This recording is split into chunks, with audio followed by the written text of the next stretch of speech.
Warahmatullahi wabarakatuh. Kembali lagi ke channel saya Entok Medan Channel. Halo kawan-kawan sahabat peternak entok seluruh Indonesia. Agar channel ini semakin maju dan berkembang, jangan lupa di like, komen, dan subscribe video ini. Oke kawan-kawan sekalian, para sahabat peternak entok seluruh Indonesia, kali ini saya akan menjelaskan beberapa hal yang dapat membuat gagal dalam beternak entok.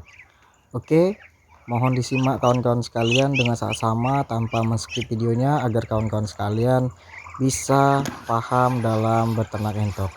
Oke, yang pertama adalah jangan sekali-sekali kawan-kawan sahabat peternak entok itu membeli entok yang akan diternakkan kembali di pasar. Contohnya kalau di Medan ini namanya pajak, tapi kalau di Jawa namanya pasar ataupun pengepul, atau juga bisa dibilang rumah-rumah potong ayam ataupun entok yang sudah menyediakan entok. Penyebabnya kita tidak boleh membeli calon entok yang akan kita ternakkan di pengepul ataupun pasar ya, karena hampir 90% entok yang sudah sampai ke pasar itu sudah tidak layak untuk diternakkan. Yang pertama, pasti para peternak entok menjual indukan ataupun basor yang sudah kurang produktif di kandangnya, ataupun basor yang sudah terlampau tua, indukan yang terlampau sudah tidak bisa bertelur lagi. Jadi para peternak entok itu menjual entok yang kurang baik kondisinya karena sudah terlampau tua. Jadi untuk kawan-kawan sekalian, jangan sekali-sekali membeli entok di pasar kalau untuk diternakan. Ingat ya, digarisbesari karena untuk diternakan. Tapi kalau untuk dikonsumsi ya silakan saja, karena tidak ada pengaruhnya di daging entoknya. Malah semakin tua semakin baik untuk dipotong, karena dagingnya juga sudah semakin bagus, tebal, dan padat. Oke, bisa dipahami kenapa tidak boleh membeli dari pasar. Oke, selanjutnya anjuran saya kenapa tidak boleh beternak entok membeli calon basor indukan dari pasar. Yang kedua ialah karena di pasar itu sudah banyak sekali penyakit maupun virus yang sudah bersemayam di dalam pasar maupun pajak. Biasanya kan itu ada box-box untuk penempatan ayam dan bebek maupun entok.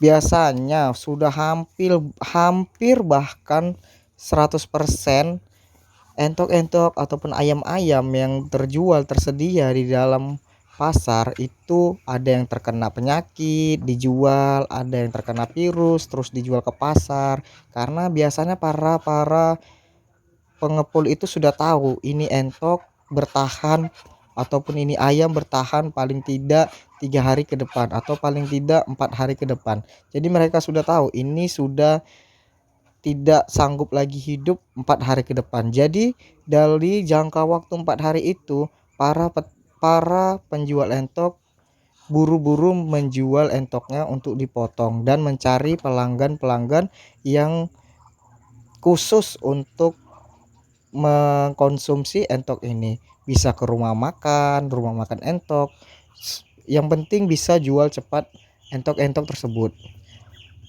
karena agar menghindari kerugian. Jadi untuk kawan-kawan sekalian, jangan sekali-sekali membeli entokan ataupun anakan usia 2 bulan 3 bulan di pasar. Biasanya di tempat dia pengambilan itu tidak terkena penyakit, tapi tempat box atau tempat pengepul itu yang sudah banyak virus maupun bakteri yang bisa menyerang entok.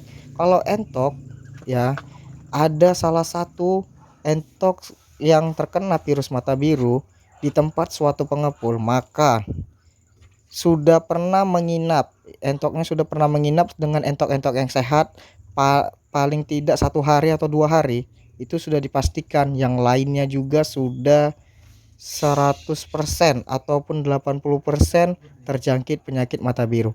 Kalau emang entoknya kuat, paling lama ia bisa bertahan selama 1 minggu di kandang kamu ya kawan-kawan. Jika kalian juga kurang paham dalam pengobatan, ya pasti akan mati. Jadi saya sarankan tidak mengambil entok-entok ini dari pasar ataupun pengepul entok ya, khusus untuk diternakan. Jadi kalau kawan-kawan sekalian ingin membeli entok dan untuk dikembangbiakkan kembali, baiknya langsung datang ke lapangan atau bisa dibilang ke kampung-kampung atau saudara yang memiliki ternak entok, atau teman-teman bisa juga mengambil di kandang dengan cara datang langsung ke tempat jual beli online atau bisa langsung pesan ke saya. Tapi untuk saat ini entok-entok saya tidak untuk dijual karena untuk dikembangkan dan mengganti indukan yang sudah tua menjadi indukan yang lebih muda yang sangat produktif, serta basor-basornya juga akan saya ganti dengan basor-basor calon penerus pejantan tangguh yang ada di kandang entok Medan. Nah, tips yang ketiga ialah kalau kita mau beternak baiknya harus memiliki kandang. Jadi para teman-teman sekalian jangan terlalu terburu-buru memiliki entoknya dahulu ya kawan-kawan. Nanti bisa kerepotan karena entok kita bisa terbang, hilang, dicuri orang karena tidak memiliki tempat yang aman, yang safety untuk tempat berkumpul, makan maupun tempat berlindung dari hujan dan serangan predator. Jadi kawan-kawan sekalian harus memiliki kandang yang sudah mapan dahulu, tempat pakannya sudah ready, dan tempat entok yang bisa terjaga dari serangan predator maupun predator kaki dua yang paling bahaya, yaitu maling.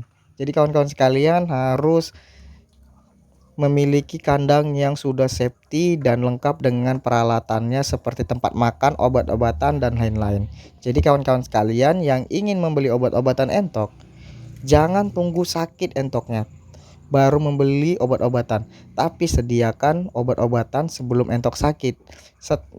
Sekiranya entok itu sakit, kita sudah memiliki obat-obatan tersebut, tidak bingung-bingung lagi mencari di Google atau datang ke para peternak-peternak bertanya ini obat ini apa, ini obat ini apa. Langsung saja pesan dari deskripsi, akan saya letakkan link Shopee-nya dan saya letakkan di kolom komentar link Shopee pembelian obat-obatan dalam berbudidaya entok. Klik dan pesan di situ ya kawan-kawan sekalian. Oke, selanjutnya kawan-kawan sekalian harus sudah memahami pakan apa saja yang bisa dimakan entok-entok.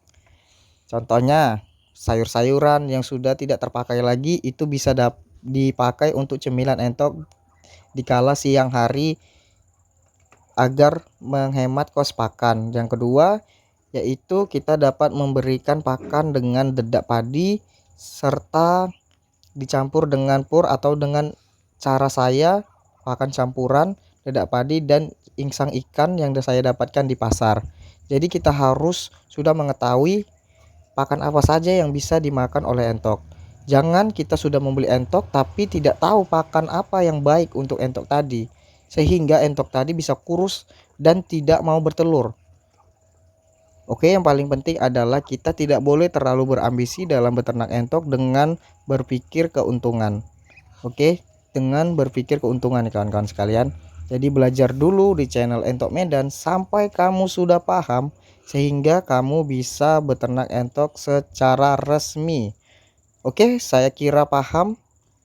Jaya selalu peternak entok seluruh Indonesia. Jangan lupa di like, komen, dan subscribe video yang ada di channel Entok Medan. Sekian dari saya. Assalamualaikum warahmatullahi wabarakatuh.